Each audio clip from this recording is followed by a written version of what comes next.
So let's take a look at another example problem for ME 270 structural dynamics for our module 10. So now in this problem here, we're going to look at problem 9.1 from our textbook here. And they tell us that we have a stiffness and mass matrix that they provide to us for this two-story building that we can see off in the figure over here on the right. So we can see we have our U1 and our U2 right there for this figure off to the right, and our two matrices are provided below here. So here is K, our stiffness matrix, and here is M, our mass matrix here. Stiffness matrix is given to us as 1,000, negative 1,000, negative 1,000, and 2,000 kips per inch. And our mass matrix over here is given us as 2, 0, 0, and 3 as kip second squared per inch there. Now they're asking us to solve for two different things within this problem. A, they want us to determine the two natural frequencies in hertz of the structure. And B, they want us to determine the two corresponding mode shapes. And we need to scale them so that the maximum displacement is 1, and then sketch these modes. So what I've done here is kind of redrawn this out a little bit cleaner than the problem statement here. So it's an example, it's a two-story building. They're asking us to find our natural frequencies and determine our mode shapes.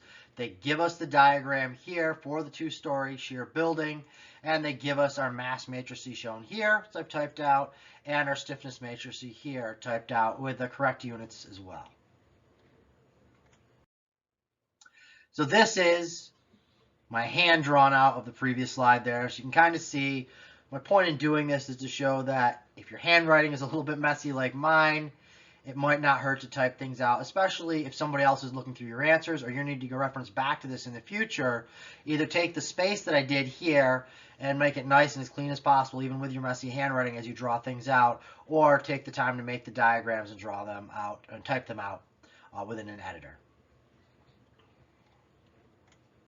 So now that we've had that opportunity to read through the problem statement, look at the given information, what they're asking us to solve for, and also create our setup page, we can reference back to those as we begin our solution for any of the information we may need to plug in as we're going along. So as we're looking at that and we understand what they've given us, what they're asking us to solve for, our next step in beginning our solution is to establish what key equations we're going to use in this problem. So the first key equation here that I notice we're going to need involves our stiffness matrix and our mass matrix right here, and this is from equation 9.4 in our textbook. So I take that, I write it out by hand over here. So here's my equation 9.4 from my textbook, and I notice here's my stiffness matrix, my K matrix there, and my mass matrix right here, and I've been giving those matrix in our problem statement. So I can take and plug my known values directly into equation 9.4. So look at my mass matrix here is my K11, K12, K21, K22. Well, my K11 is 1,000, my K12 is negative 1,000, my K21 is negative 1,000, and my K22 is 2,000. Then I notice over here my mass matrix here, and I have that given to me, M11, M12, M21, and M22. And I have my given mass matrix here, so I know that my M11 is 2, my M12 is 0, my M21 is 0, and my M22 is 3. So I can plug those in to this governing equation 9.4. And when I do that, I end up with this relationship right here. So this is again from equation 9.4. I copy that over and just put it up top again to reference to each of those values mean now that they're numeric values plugged into this. So I have this nice, neat matrix equation all from equation 9.4 in my text. So the next thing I want to do is I look at this and I say, okay, I have this omega squared right here. Let's leave the negative, but let's go ahead and distribute the omega squared through. And when I do that, I end up with my mass matrix doesn't change, or sorry, my stiffness matrix doesn't change over here. I still have my 1,000, negative 1,000, negative 1,000, 2,000 there. Now I have minus, because I didn't distribute the negative, just distributed the omega terms. This now becomes 2 omega squared. 0 times omega squared is still 0. 0 times omega squared is still 0 there. And 3 times omega squared is my 3 omega squared. So I don't have any negatives on the inside, but my negatives on the outside over here. This is still times my vector here, u1 over u2 is equal to 0, 0. So now I can do also matrixy math, and I can say, okay, this matrix here, my K stiffness matrix, minus my mass matrix with my omega distributed through, I can come up with this here. This is 1,000 minus 2 omega squared. So this is 1,000 minus 2 omega squared right there. And this is negative 1,000 minus 0 is just negative 1,000. Negative 1,000 minus 0 is still negative 1,000. And 2,000 minus my omega squared right there is this term right here. This is still times my u vector here is equal to 0. So now I've plugged in and distributed into equation 9.4 and have the simplified version down here. So as I start this next page of my solution, I carry this over and write it down again just so I can quickly reference back to it. And what I need to do here is take the determinant of this first part of my matrix here. So recall when we take the determinant of a matrix for a 2 by 2, it's this value here times this value here minus this times this. So we go this here times this here minus this here times this here. And we're going to need to pay attention to our sign convention as we go through this. So this term here comes down, 1,000 minus 2 omega squared times 2,000 minus 3 omega squared right there minus negative 1,000 times negative 1,000, negative 1,000, negative 1,000. Those two negatives are going to cancel out, but then we're still going to have the negative here. So now we can distribute and FOIL out these first two terms here. First, outside, inside, and last. Plug that in, distribute my negatives through. What I end up with, I have 2 million minus 4,000 omega squared minus 3,000 omega squared plus 6 omega cubed, or to the 4th power right here when I do my outside terms, and minus, now if there's still a minus here, my 1 million right there. So we did pay very close attention to our sign convention through all of this here to make sure we got our signs correctly. So we can rearrange this. It's a little bit messy and out of order. Put it in order of our exponents here. So we end up with a positive 6 omega to the 4th minus 7,000 omega squared plus our 1 million is equal to 0. So this is what we get when we take the determinant of this portion of our matrix up top there. So now what I want to do is I want to solve for my omega term. So I rewrite out that simplified rearranged version of my equation right here.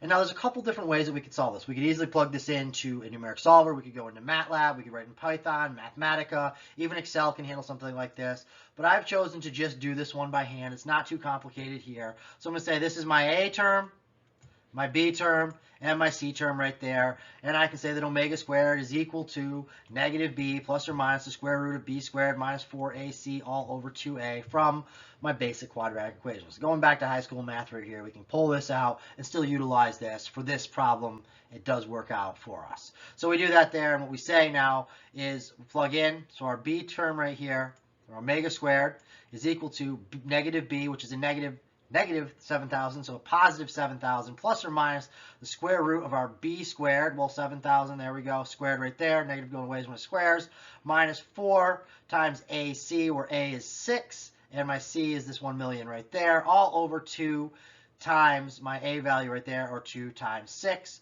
So we have that there. We can do out our radical, simplify things down. Omega 1, 2 squared for our two roots is equal to 7,000 plus or minus 5,000 when I do out my math under the radical there, all over 6 times 2, which is 12. So now I can say, let's solve this for omega 1. So this is equal to 2,000 over 12 when we do out the math there. And this is equal to omega 1 squared. This is equal to 166.6675 omega 1 squared. So now we can do the opposite here and do for omega 2 using the opposite sign now here from our quadratic. And omega 2 squared is equal to 1,000 right there. So now we have an omega 1 squared and omega 2 squared. Now they'd ask us to find our frequency in hertz. So in order to go to hertz, we recall this relationship right here, that f, our frequency in hertz, is equal to our omega divided by 2 pi. So I can now take and say for my omega 1 squared, well, omega 1 would be the square root of this, and omega 2 would be the square root of this here to get my omega 1 and my omega 2. So for my frequency 1, this is omega 1, which is the square root of 166.667 divided by my 2 pi. Right there, so divide that by 2 pi, and this ends up being f1 is equal to 2.05 hertz for my frequency. I do the same thing for f2. This is my omega 2 divided by 2 pi, or the square root of 1,000 over 2 pi right there, and this is equal to, when I do that out, f2 is equal to 5.03 hertz. So now that we have a value that we solve for our omega 1 and our omega 2, what we can do is we can plug these values back into our equation 9.4 from our text in order to solve for our mode shapes. So with our mode shapes here, we plug back in all of our known values back into that general equation for 9.4, and we end up with this relationships here, and we can see there's where our omega term comes in here. So first, let's look at our omega 1. So for omega 1, we can plug this in here. We do our matrixy math either by hand, MATLAB, Mathematica, Excel, whatever you prefer, and we end up with 1,000 minus 2 omega 1 squared times our u1 minus 1,000 u2 is equal to 0. So then I see, okay, let's move this over here to the other side, get rid of that negative, so I end up with 1,000 minus 2 times omega 1 squared times our u1 is equal to 1,000 u2. Now in our problem, they told us to scale this so that our maximum displacement is equal to 1. So therefore, we're going to set our u1 right here equal to 1. So we can plug in a value for 1 right here. And we do that, this simplifies down. We see we have 1,000 minus 2 omega 1 squared is equal to 1,000 u2. So we can rearrange this a little bit, simplify it down. We end up with 1 minus 2 times our value for our omega 1 squared, which is 166.667, divided by 1,000 is equal to our u2. So now our only unknown in this equation is our u2. We can solve this out and we find for our u2 is equal to 0.666 when we use our omega 1. So for omega 1, our mode shape we have here, our u1 is 1 and our u2 is 0.666. Now we need to do the same thing, but now for our omega 2 value. So for omega 2, we have over here the same equation, 1,000 minus 2 omega 2 squared times my u1 is equal to 1,000 u2. Again, we're still using that u1 is equal to 1 from the given information in the problem statement. Plug this in here. We end up with 1,000 minus 2 omega 2 squared is equal to 1,000 u2. Rearrange this 1 minus 2 times. Now our omega 2 squared is equal to 1,000.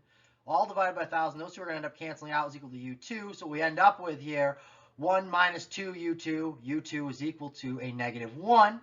So that now gives us our values for u1 and u2 for both omega 1 and omega 2. And we can rewrite that. We asked to solve for our mode shapes. So our mode shapes, we're dealing with omega 1 here. This is our omega 1. And we're dealing with omega 2 down here. It's our omega 2 right there. For omega 1, u1 is equal to 1. u2 is equal to 0.666. Or our Th1 is equal to 1 over 0.666. For u2, we have u1 is equal to 1. u2 is equal to negative 1. Or Th2 is equal to 1 and negative 1 right there.